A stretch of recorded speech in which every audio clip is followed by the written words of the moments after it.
Petugas pemadam kebakaran yang datang ke lokasi langsung memadamkan api agar tidak merambat ke bangunan lain. Api padam 2 jam kemudian. Kebakaran diduga akibat puntung rokok yang dibuang sembarangan. Telah terjadi kebakaran di Desa Sabrang, Dusun Kerajaan Babakan, Kecamatan Ambuluh pada pukul 18.58. Adapun yang terbakar adalah sebuah gudang tembakau. Tidak ada korban jiwa, namun kerugian ditaksir mencapai ratusan juta rupiah. Petugas masih menyelidiki penyebab pasti kebakaran. Dari Jember, Jawa Timur, Bambang Sugiarto, iNews melaporkan.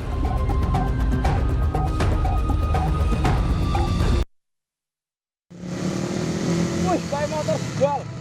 Astagfirullahaladzim. Allahu Akbar. Video. Inilah detik-detik video amatir warga saat bus mikro yang mengangkut 20 penumpang terjun ke jurang di jalan raya menuju wisata Dieng, tepatnya di Batur, Banjarnegara, Jawa Tengah. Nampak dalam video bus terguling masuk ke dalam sisi jurang. Kronologi berawal saat bus mikro melaju dari arah utara Dieng menuju arah selatan atau menuju arah pulang. Astagfirullahaladzim, ya Allah. Tiba-tiba saat berada di jalan menurun dan tikungan, bus mengalami gagal rem. Dan karena tak mampu kendalikan kemudi, akhirnya bus terjun ke jurang dan sempat terbalik hingga 2 kali. Evakuasi kendaraan sempat terkendala karena sulit dan terjalnya medan, serta banyaknya warga yang ingin menonton. Akibat kejadian ini, 7 orang mengalami luka-luka. Para korban saat ini tengah mendapatkan perawatan intensif di Puskesmas dan RSUD Wonosobo. 2, senalan 2, saya nggak kencang. Bahkan si mesin pun ngegerang karena digigit kasar. Saya udah dari atas itu saya nggak nginjek rem. Nah, begitu saya mau belok, baru saya nginjek rem. Nah, di saat saya injek rem ini udah keras. Polisi saat ini tengah melakukan olah TKP dan akan memeriksa sopir sebagai saksi untuk mengetahui penyebab pasti terjadinya kecelakaan. Polisi mengimbau pengendara yang akan melintas di jalur Banjarnegara, Pejawaran Dieng untuk lebih waspada dan memeriksa kondisi rem kendaraan. Dari Banjarnegara, Jawa Tengah, Nurdin Ozi, iNews melaporkan.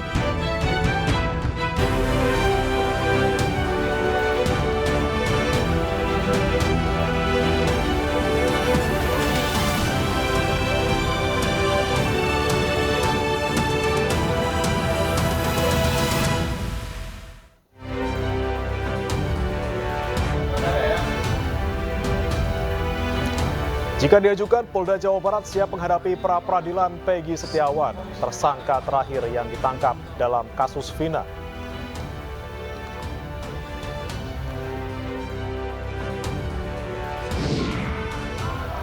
Aksi unjuk rasa menolak revisi Undang-Undang Penyiaran digelar di depan gedung DPR RI.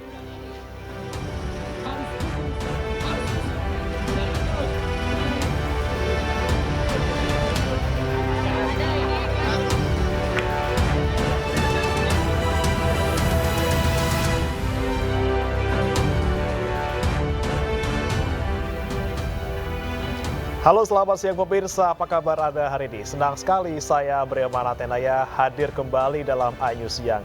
Selain 3 berita tadi, kami juga akan hadirkan sejumlah informasi penting lainnya. Dan kita akan mulai iNews Siang dengan informasi Polda Jawa Barat yang menyampaikan sejumlah informasi mengejutkan dalam rilis resmi terkait kasus pembunuhan Vina. Setelah buronan Peggy ditangkap, polisi menghapus DPO lainnya.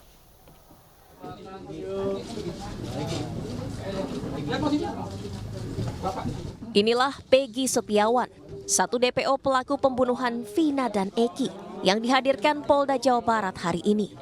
Dalam rilis resminya sejumlah informasi mengejutkan disampaikan.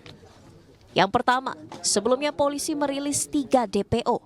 Namun dalam konferensi pers Polda Jawa Barat hari ini, DPO hanya 1 orang. Dan total pelaku berjumlah 9 orang. 5 keterangan berbeda dari tersangka itu ada yang menerangkan 3. Ada lagi menerangkan 3 dengan nama berbeda. Ada yang menerangkan 5, ada yang menerangkan 1. Setelah kami melakukan penyidikan lebih mendalam, ternyata 2 nama yang disebutkan selama ini itu hanya asal sebut. Jadi tidak ada tersangka lain. Namun apabila nanti di kemudian hari muncul tersangka lagi, ya kami akan periksa. Tetapi sejauh ini fakta di dalam penyidikan kami, tersangka atau DPO adalah 1, bukan 3. Jadi semua tersangka jumlahnya 9, bukan 11. Yang kedua, Peggy Setiawan tinggal di kos di Bandung dan menggunakan nama samaran Robi Irawan. PS adalah keponakannya. Hal ini dikuatkan dengan keterangan pemilik kos yang sudah kita minta keterangan. Demikian juga nama sudah diganti, bukan lagi PS tetapi menggunakan nama Robi.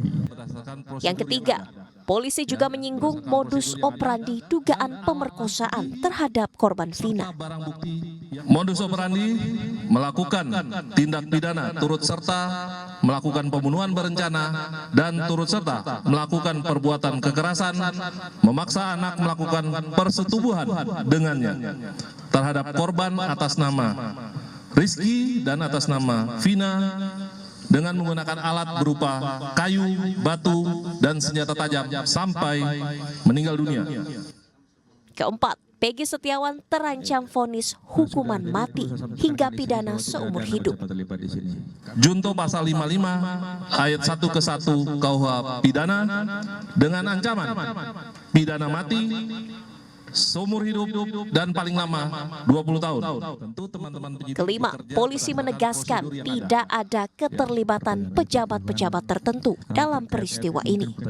Tidak ada nama pejabat terlibat di sini. Kami sangat kooperatif dan transparan terkait penyidikan ini. DPO ya hanya 1, PS. Terkait dengan apapun yang disampaikan itu terserah silakan, tetapi kami tetap berpegangan atau berpatokan kepada fakta penyidikan. Tim Liputan iNews melaporkan. Tersangka ya. Sementara itu pemirsa, Peggy Setiawan alias Peron membantah terlibat dalam pembunuhan sejoli Vina dan juga Eki. Peggy juga bersumpah tidak pernah masuk dalam geng motor.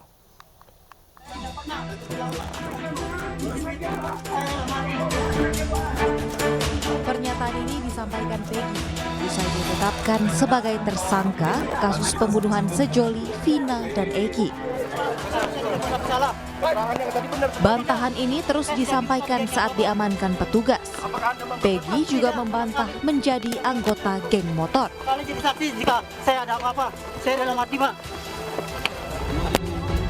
Tidak hanya itu, saat ditampilkan ke media, Peggy Setiawan juga kerap menggelengkan kepala selama pembacaan tuduhan. Dan saksi mengenal wajah orang-orang yang biasa nongkrong di depan SMP Negeri 11 Cirebon. Usai konferensi pers, tangan Peggy menunjukkan bantahan tuduhan yang dialamatkan kepadanya. Peggy yang mencoba berbicara juga dilarang mengeluarkan pembelaan. Nampak tangan petugas menutup mulut Peggy, meskipun Peggy terus meneriakkan pembelaan. Polisi menegaskan hak jawab 1 DPO tertangkap itu akan didengarkan di sidang pengadilan. Tim Liputan iNews melaporkan. Dan pemirsa, untuk mengetahui lebih dalam mengenai makna dari gestur Peggy saat konferensi pers Polda Jawa Barat, berikut adalah wawancara rekan kami Nadia Valery dan Monica Kumalasari, pakar gestur dan mikroekspresi dalam program iNewsroom Minggu malam.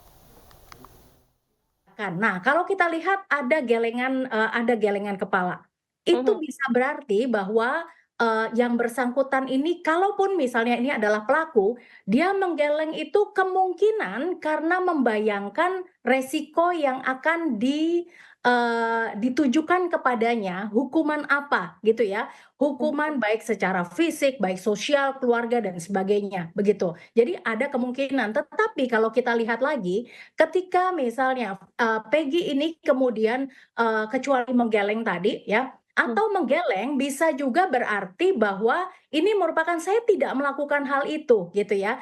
Nah, kita lihat gelengannya ini adalah merupakan gelengan yang spontan. Nah, untuk bisa mendefine yang mana, ini memang perlu ada pertanyaan-pertanyaan untuk mengkalibrasi. Jadi sekarang kita ini hanya mengkolek saja apa yang bisa kita lihat temuan dari sini. Nah, kemudian kalau kita lihat lagi, ketika Peggy ingin memberikan jadi gerakan seperti ini bisa berarti bahwa tunggu, ada sesuatu yang ingin saya sampaikan, gitu ya. Nah, tanpa mengatakan seperti itu, maka respons dari polisi yang ada, petugas yang ada di sekitarnya ini adalah berusaha untuk menahan dan kemudian di depan mulutnya seperti itu, ya. Jadi berusaha untuk menutup. Nah, ini adalah dijelaskan bahwa jangan memberikan hak jawab ini sekarang, tetapi lakukanlah di pengadilan nanti, gitu ya. Nah, ini kemungkinan seperti itu. Tetapi kok kalau kita melihat dari beberapa petunjuk-petunjuk ini, nah dari bahasa nonverbal ini yang bisa kita tangkap adalah rasa apa yang dirasakan oleh kita ketika melihat adegan tersebut, begitu ya. Jadi ada sesuatu yang tidak secara spontan, atau ada sesuatu yang membuat ditahan. Respons Peggy pun yang merupakan respons dari seorang tersangka ini ditahan, begitu. Nah, ini menjadi suatu tanda tanya bagi kita ketika ada hal-hal yang kemudian ditahan. Kalau memang bahwa yang bersangkutan ini jelas adalah merupakan pelakunya, begitu. Jadi kalau ditanya dari ketiga hal ini, maka ini masyarakat ini momennya sekarang untuk membantu untuk melihat sistem peradilan kita, apakah benar begitu ya bahwa yang bersangkutan adalah pelaku. Kalau memang yang bersangkutan adalah benar sebagai pelaku, maka kenapa respons-respons ini semuanya ditahan dengan barang bukti yang sebetulnya sudah cukup begitu bagi polisi, begitu ya. Jadi kita mungkin agak bergeser menjadi apakah ini benar-benar salah tangkap. Nah, kalau salah tangkap, kenapa juga ada sesuatu yang pakai ditahan? Ibunda Peggy Setiawan tidak kuasa menahan air mata saat mendengar putra sulungnya terancam hukuman mati karena menjadi otak pembunuhan Vina dan Eki. Ibunda Peggy yakin putranya tidak bersalah.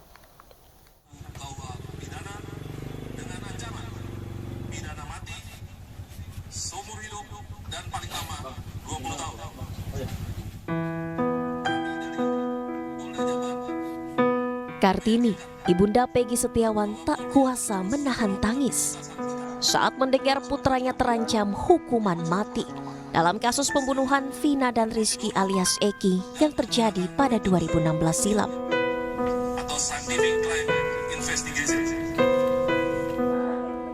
Ibu dari 4 orang anak dari keluarga kurang mampu ini tak percaya dengan ancaman hukuman mati atau pidana seumur hidup yang menjerat putra sulungnya, di mana pihak kepolisian menyebut Peggy Setiawan merupakan otak pembunuhan Vina dan kekasihnya Eki. Meyakini putranya tak bersalah, Kartini hanya bisa pasrah dan menyerahkan penanganan kasus ini sepenuhnya kepada pihak pengacara. Saya nggak terima karena anak saya tidak bersalah sama sekali.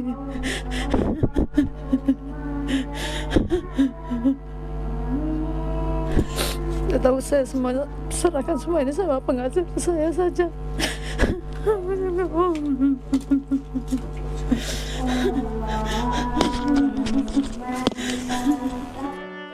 Ibunda Peggy Setiawan menyatakan akan terus berjuang membela anaknya yang ia yakini tidak memiliki keterlibatan sama sekali dalam kasus pembunuhan Vina dan Eki. Dari Cirebon, Jawa Barat, Toy Iskandar, iNews melaporkan. Keluarga Vina bersyukur atas penetapan Peggy Setiawan sebagai tersangka dalam konferensi pers di Cirebon pada Minggu siang. Meski demikian, pihak keluarga Vina mempertanyakan terkait hilangnya 2 nama DPO lainnya.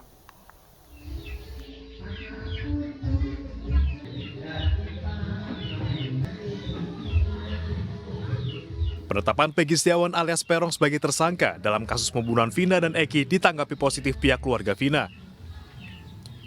Keluarga Vina bersyukur dan mengapresiasi polisi yang akhirnya menangkap Peggy setelah 8 tahun lamanya.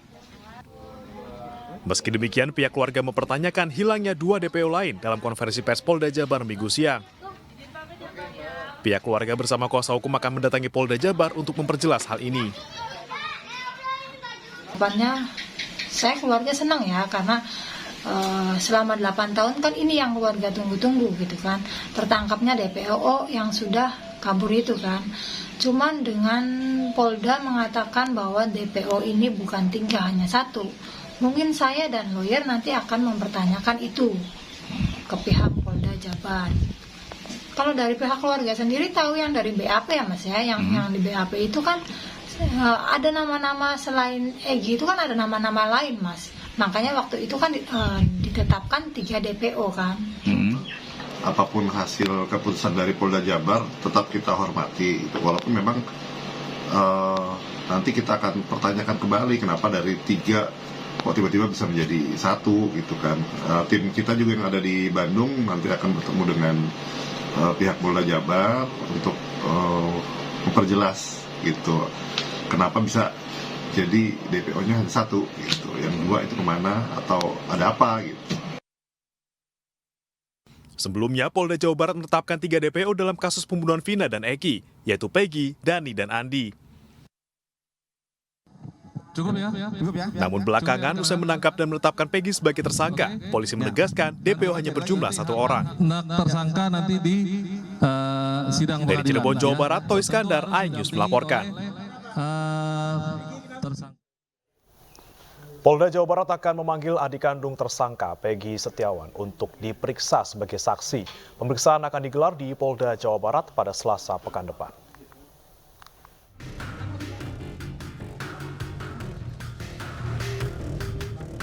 Pasca penangkapan Peggy Setiawan, DPO kasus pembunuhan Vina dan Eki pada 2016 silam, Polda Jawa Barat terus melakukan penyidikan lebih lanjut guna menggali fakta-fakta baru dalam kasus ini. Langkah selanjutnya, Polda Jawa Barat telah mengirimkan surat pemanggilan terhadap adik Peggy Setiawan untuk dimintai keterangannya sebagai saksi. Pemeriksaan terhadap adik Peggy Setiawan akan dilakukan pada Selasa 28 Mei 2024. Bertempat di Polda Jawa Barat atau di Mapolres Cirebon Kota. Selain mengirimkan surat pemanggilan terhadap adik Peggy, penyidik juga telah mengirimkan surat pemberitahuan dimulainya penyidikan atau SPDP atas Peggy Setiawan. Ini katanya surat si adik Peggy buat bersaksi. Suratnya tadi jam 6 sore datang. Iya, kemarin. Bersaksinya hari Selasa. Di Polda ngomongnya sih. Di sini juga di Cirebon juga bisa ngomongnya gitu. Kalau ke Polda jauh ya ke Cirebon aja. Ibunda Peggy Setiawan, Kartini, menyebut dirinya akan hadir dalam agenda pemeriksaan tersebut dengan didampingi tim kuasa hukum. Dari Cirebon, Jawa Barat, Toy Iskandar, iNews melaporkan. Jangan beranjak pemirsa, iNews yang akan kembali usai jeda berikut ini.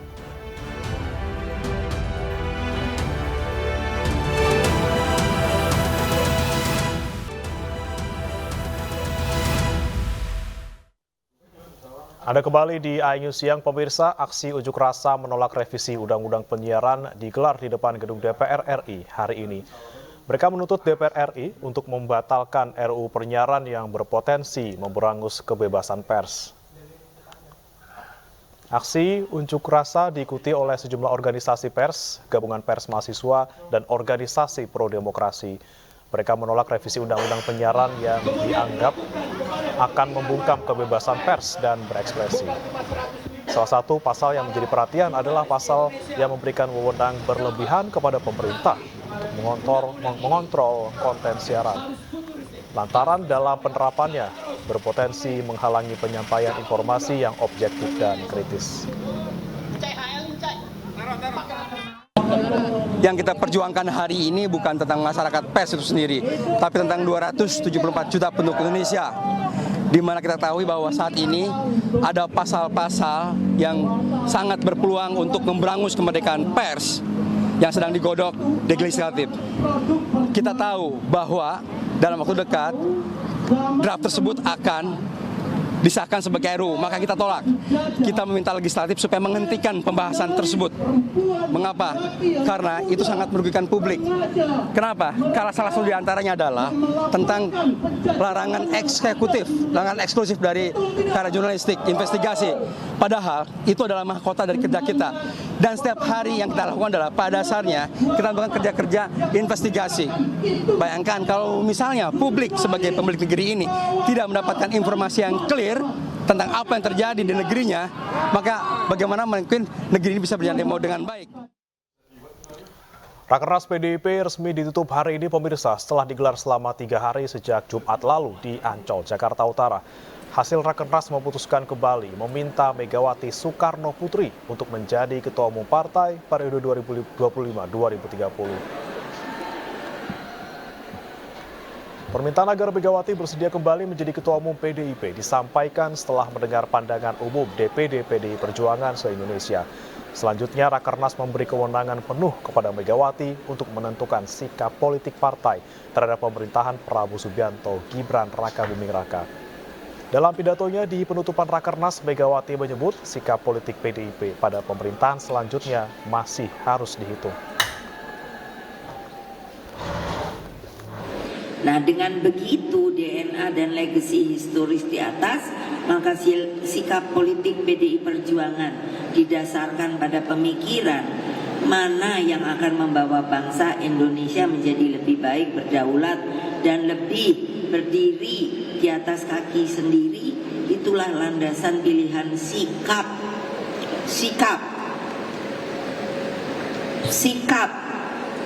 politik kita. Makanya kalau nggak ada yang ikut, nggak didisiplin, udah tahu toh ibu mau ngapain.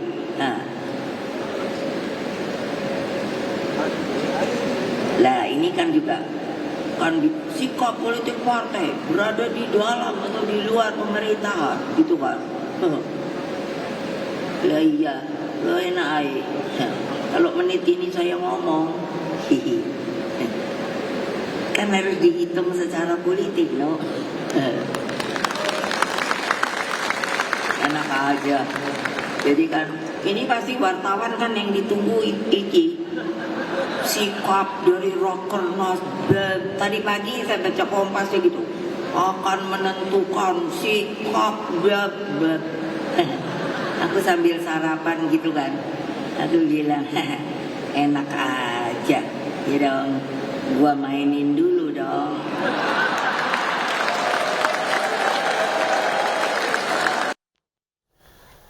Sementara itu, Ketua DPP PDIP Puan Maharani menangis saat membaca rekomendasi hasil Rakernas kelima PDIP di Ancol, Jakarta Utara.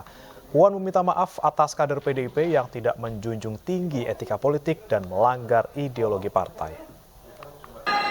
Yang telah dipercaya rakyat memenangkan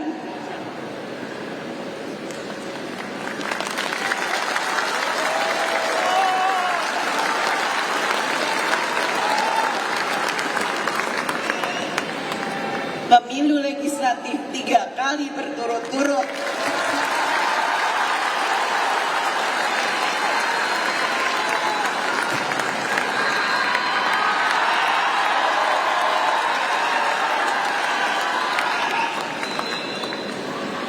Kepercayaan rakyat ini harus diwujudkan untuk memperbaiki 3 pilar partai, struktural, legislatif, dan eksekutif.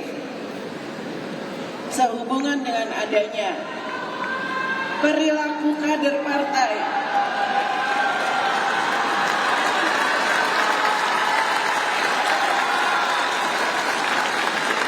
yang tidak menjunjung tinggi etika politik, tidak berdisiplin, dan melakukan hal-hal yang bertentangan dengan ideologi partai, serta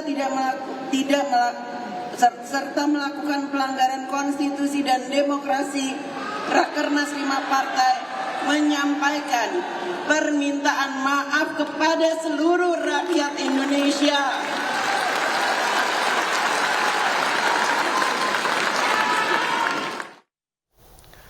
Istri, anak, dan cucu mantan Menteri Pertanian Syahrul Yassin Limpo diagendakan bersaksi di Pengadilan Tipikor Jakarta hari ini. Hakim akan membedah dugaan aliran uang Kementan yang digunakan SYL untuk kepentingan keluarganya.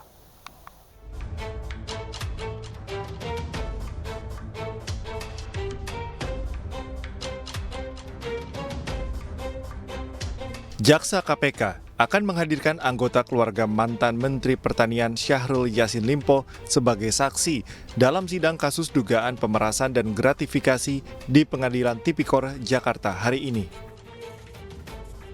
Para saksi diantaranya istri, anak, hingga cucu SYL. Hakim dan jaksa akan mengkonfrontasi keterangan saksi-saksi sebelumnya, yakni sejumlah pejabat Kementan. Para mantan anak buah SYL itu mengaku kerap dimintai sejumlah uang oleh SYL yang digunakan untuk kepentingan keluarganya. Mulai dari pembelian mobil dan aksesorisnya, biaya perawatan wajah istri, pesta ulang tahun cucu, hingga renovasi kamar anak. Apalagi selain aksesoris mobil? Penyelesaian kamarnya yang bersangkutan. Penyelesaian?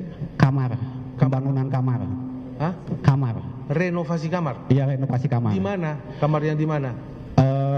Jakarta, Makassar, apartemen, rumah pribadi? Sepertinya Jakarta yang mulia. Jakarta ya? Iya. Apartemen? Tidak tahu yang ini. Oke, alamatnya di mana? Saya lupa itu waktu itu kwitansinya yang mulia. Yang jelas renovasi dia bilangnya itu. Renovasi rumah. Rumahnya siapa? Rumah kamar bukan. Kamarnya siapa? Kamarnya Dindo. Pak Dindo. Bilang ke saya seperti itu. Berapa waktu itu diminta saudara? 200 juta yang mulia. 200 juta? Siap yang mulia. Setelah mendapat itu melalui WA atau langsung? WA yang mulia. WA? Siap yang mulia. Jumlahnya sudah disebutkan? Disebutkan 2 kwitansi 100 yang mulia. Oh gitu. Enggak, waktu itu permintaannya 200 juta. 200 juta, tapi kwitansinya ada 2 yang mulia. Iya itulah. Tapi di WA itu sudah disebutkan 200 juta. Siap yang mulia. Baik, kemudian saudara lapor ke siapa lagi? Lapor ke Sekdit. Sama ya? Sama. Jawabannya dari Sekdit apa? Selesaikan. Selesaikan. Saudara selesaikan. Siap. Sumber dana dari mana saudara ambil? Mohon maaf yang mulia, itu karena di kantor belum ada uang saya yang dipinjam yang mulia. Hah? Uang saya yang dipinjam. Banyak uangmu ya? Sejumlah pejabat Kementan juga kerap dimintai urunan untuk memenuhi kebutuhan SYL. Di antaranya pengadaan paket sembako untuk dibagikan saat bulan Ramadan, sumbangan ke pondok pesantren, pembelian hewan kurban, sewa jet pribadi, umroh, tagihan kartu kredit, hingga untuk Partai Nasdem. SYL diduga mengancam akan memutasi anak buahnya jika tidak mematuhi perintahnya. Sebelumnya SYL didakwa memeras anak buahnya dan menerima gratifikasi senilai total 44,5 miliar rupiah. Tim Liputan iNews melaporkan.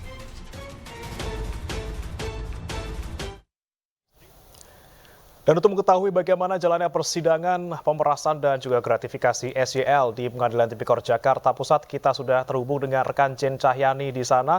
Selamat siang Jen, apakah keluarga SYL sudah memberikan kesaksian hingga siang hari ini?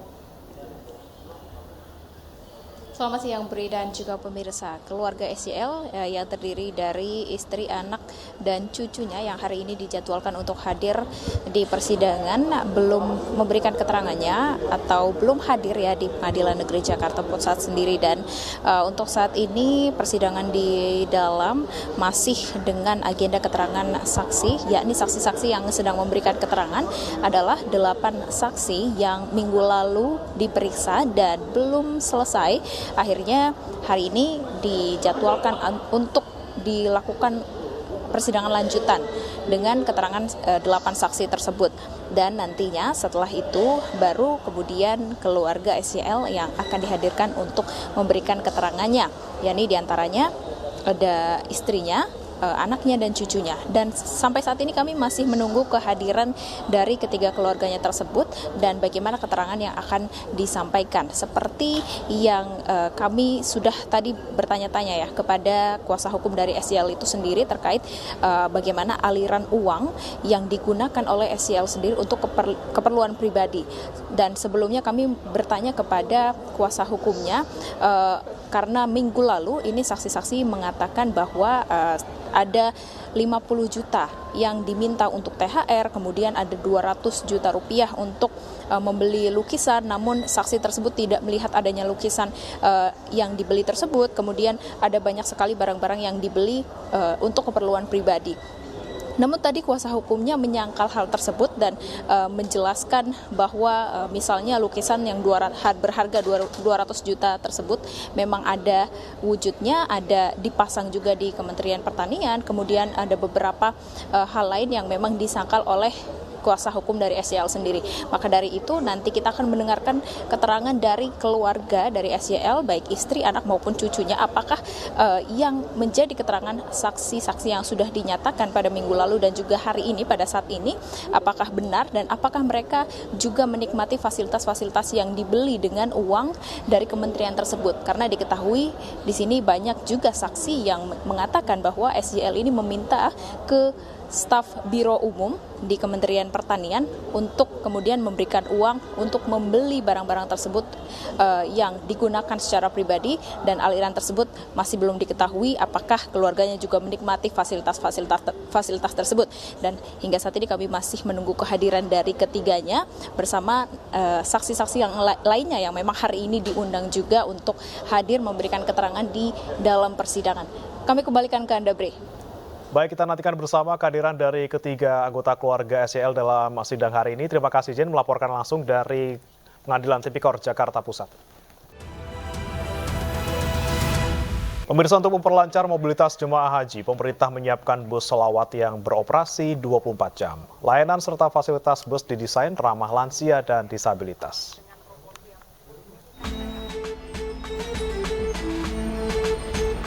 Sebanyak 450 bus selawat akan beroperasi 24 jam hingga puncak haji nanti. Bus dijadwalkan melewati 22 rute perjalanan dan 76 halte yang berada di sekitar 170 hotel jemaah. Di setiap halte nanti juga akan ada 2 petugas transportasi yang siap membantu jemaah. Seluruh jamaah dalam rangka pergerakan jamaah secara rutin ke Masjidil Haram, khususnya dalam rangka melaksanakan ibadah sholat waktu, itu kita pastikan 24 jam itu tersedia layanan itu. Bahkan akan dilayani 24 jam juga oleh petugas-petugas kita yang berada di halte-halte.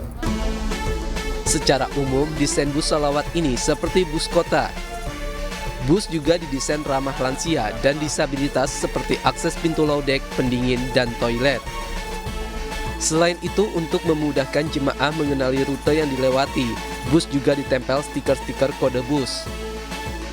Tetapi khusus bagi penyandang disabilitas, termasuk juga mungkin lansia, kita sudah menyiapkan bis yang spesial.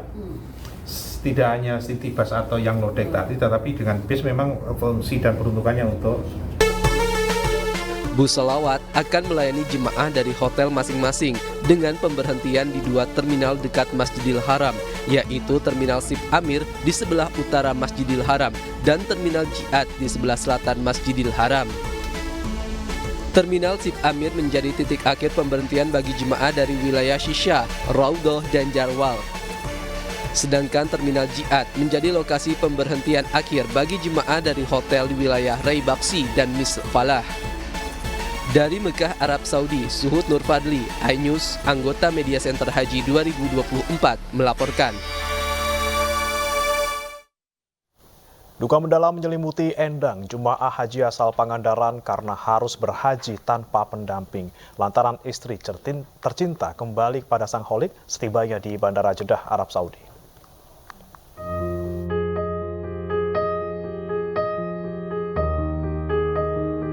Ratusan jemaah haji kloter 27 embarkasi JKS asal Pangandaran telah tiba di Bandara King Abdul Aziz Jeddah, Arab Saudi pada 25 Mei dan telah mengenakan ihram jemaah untuk melaksanakan umroh wajib. Namun suasana duka menyelimuti Endang Suherman, Kepala Sekolah SMPN 1 Pangandaran, Jawa Barat, lantaran istrinya Popon Rahmawati berusia 50 tahun meninggal dunia hanya beberapa saat setelah pesawat mendarat di Jeddah. Tak ada firasat apapun, bahkan Popon Rahmawati sang istri sempat membantu jemaah lansia sesaat sebelum menghembuskan nafas terakhir. Tidak ada sama sekali tanda-tanda bahwa akan terjadi sesuatu. Bahkan kegembiraan kami di perjalanan, baik di mobil, kemudian di kapal, nggak ada masalah sama sekali. Normal-normal saja. Barang sudah mendekat kurang mungkin 2 meter dekatnya ke pintu bandara. Pak, pusing. Langsung turun, nggak ada tenaga. Endang dan Popon menanti 11 tahun untuk beribadah haji. Kini Endang hanya bisa melangitkan doa di Ka'bah untuk almarhumah istri tercinta. Seluruh jemaah yang meninggal dunia akan dimakamkan di Arab Saudi, sesuai dengan prosedur pemerintah setempat tanpa biaya apapun. Tercatat hingga 25 Mei, jemaah haji Indonesia yang meninggal dunia berjumlah 15 orang. Seluruh jemaah yang meninggal akan dibadal hajikan oleh petugas Kementerian Agama RI. Sedangkan ahli waris akan mendapatkan klaim asuransi dari pemerintah setelah pelaksanaan haji 2024 selesai. Dari Jeddah, Arab Saudi, Suhud Nurfadli, iNews, anggota Media Center Haji 2024 melaporkan. Sejumlah keluhan pelayanan maskapai dalam penyelenggaraan Haji 2024 membuat Garuda Indonesia mendapat teguran keras dari Kementerian Perhubungan. Bahkan bila tak kunjung memperbaiki layanan, Garuda Indonesia akan dikenakan sanksi.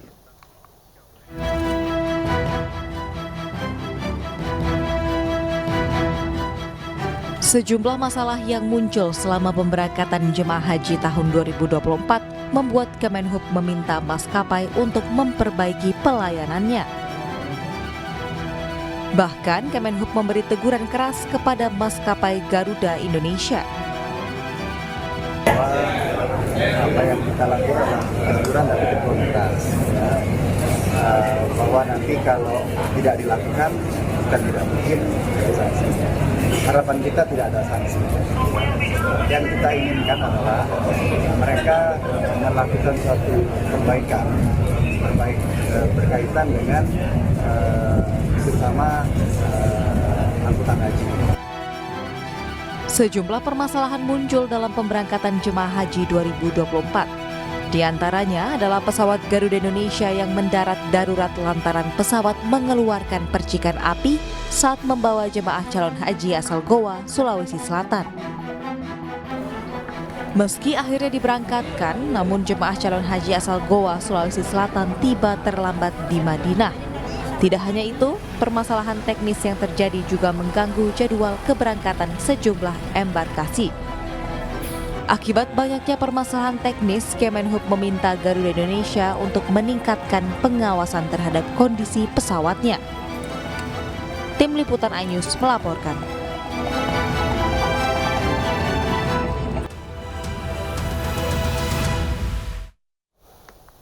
Pemirsa, kuasa hukum Peggy Setiawan alias Peron akan mendatangkan 5 buruh bangunan sebagai saksi tidak terlibatnya dirinya dalam kasus pembunuhan sejoli Vina dan Eki.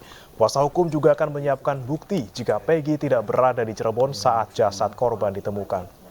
Yang memang tidak perlu dihadiri, tapi kan nggak di... Sugianti Iriandi akan fokus pada pra-peradilan yang akan diajukan untuk membela Peggy Setiawan. 5 saksi yang merupakan rekan buruh bangunan hingga ayah dan adik Peggy.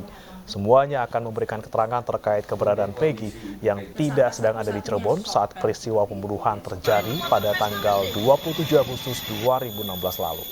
Tim pengacara sudah menyiapkan alat bukti, salah satunya bukti pembayaran Peggy saat bekerja sebagai kuli bangunan di Kota Bandung tertanggal 26 Agustus 2016. Tim pengacara juga mengapresiasi sikap Peggy saat press release di Polda Jabar.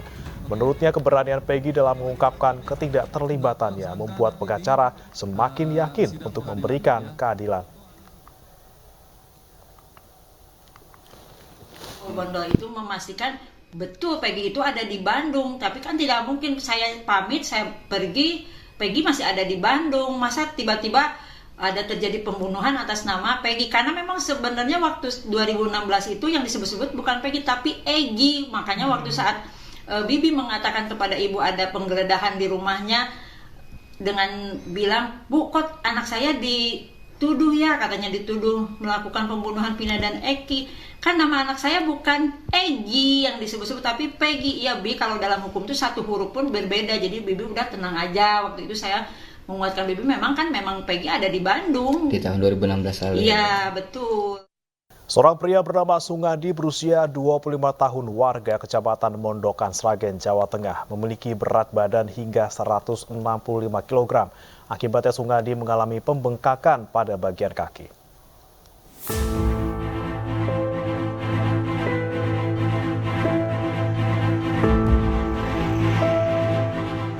Inilah Sungadi, seorang pria obesitas berusia 25 tahun warga Desa Sono, Kecamatan Mondokan, Kabupaten Sragen, Jawa Tengah. Dengan tinggi badan 149 cm, Sungadi memiliki berat badan hingga mencapai 165 kg. Sungadi terlahir normal dengan berat badan 4,8 kg. Namun sejak usia 3 tahun ia menunjukkan kecenderungan untuk makan dalam jumlah besar. Sungadi bisa makan hingga 8 kali sehari. Meski demikian, Sungadi tetap berusaha untuk bergerak, minimal dengan berjalan-jalan di sekitar rumahnya. Selain masalah obesitas, Sungadi juga kerap mengalami bisul di bagian kakinya. Pemirsa, 5 pertandingan tersaji dalam Liga Futsal Profesional 2023-2024 di Gor Pancasila, Universitas Gadjah Mada, Yogyakarta. Pada pekan ini mempertemukan 4 pertandingan dari tim futsal kategori putra dan 1 pertandingan dari tim futsal putri.